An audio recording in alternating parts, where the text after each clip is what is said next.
talking to young people, because the conservative leadership struggle is going on right now. I've been talking to a bunch of them, and I said, well look, one of the things you could do for young people that no one's doing is to talk to them about responsibility, because everyone talks to young people about rights.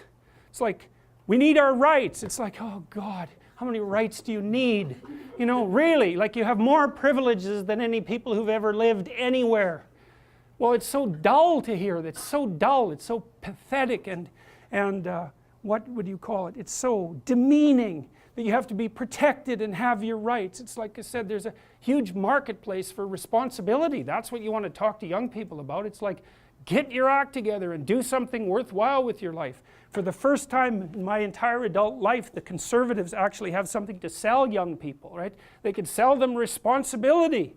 It's like, well, why? Because that's where life has meaning with responsibility. The more responsibility you take on, the more meaning your life has. And the higher degree of responsibility that you agree voluntarily to try to bear, the richer your life will be.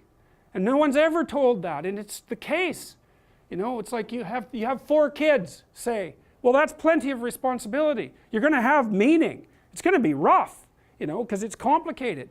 You have a complicated job, and you try to help the careers of the people around you. You try to solve tough problems and aid suffering and do all of that. It's like, it's weight, it's responsibility, but there's glory in it. There's real glory in it. There's deep meaning in it. And young people are starving for that because no one ever tells them that. It's like, you're way more than you think, man. Stand up, do something difficult.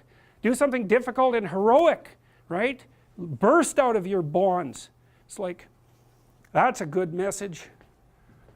It's a necessary message, because we have to be more than we are, because if we aren't, we're not going to survive.